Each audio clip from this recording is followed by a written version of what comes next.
ಮಹಿಳೆ ಆದ ಕಾರಣ ಜಾಮೀನು ಕೊಡಿ. ಸಿಟಿ ಸಿವಿಲ್ ಕೋರ್ಟ್ನಲ್ಲಿ ಪವಿತ್ರ ಪರ ವಕೀಲರ ವಾದ. ತನಿಖೆ ಮುಕ್ತಾಯ ಆಗಿದೆ ಅಂತ ಮನವಿ. ಕೈದಿಯಾಗಿ ನಟಿಸಿದ್ದ ಜೈಲಿಗೆ ಹೋಗ್ತಾರಾ ದರ್ಶನ್? ಬಳ್ಳಾರಿ ಸೆಂಟ್ರಲ್ ಜೈಲಿಗೆ ಶಿಫ್ಟ್ ಆಗೋ ಸಾಧ್ಯತೆ. ಕೋರ್ಟ್ ಅನುಮತಿಗೆ ಕಾಯ್ತಾ ಇರುವ ಪೊಲೀಸರು. ರಾಜ್ಯಪಾಲರ ವಿರುದ್ಧ ಮತ್ತೆ ಸರ್ಕಾರದ ಸಮರ. ಆಗಸ್ಟ್ 31ಕ್ಕೆ ರಾಜಭವನ ಚಲೋಗೆ ಡಿಕೆ ಕರೆ. ಶಾಸಕರು ಸಂಸದರು ಎಲ್ಲರೂ ಭಾಗಿಗೆ ಸೂಚನೆ.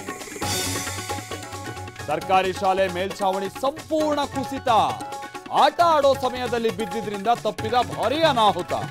ಕಡಬದ ಕುಂತೂರಿನಲ್ಲಿ 4 ಮಕ್ಕಳಿಗೆ ಗಾಯ.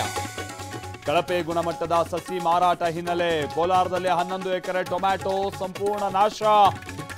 20 ಲಕ್ಷ ಬಂಡವಾಳ ಹಾಳು.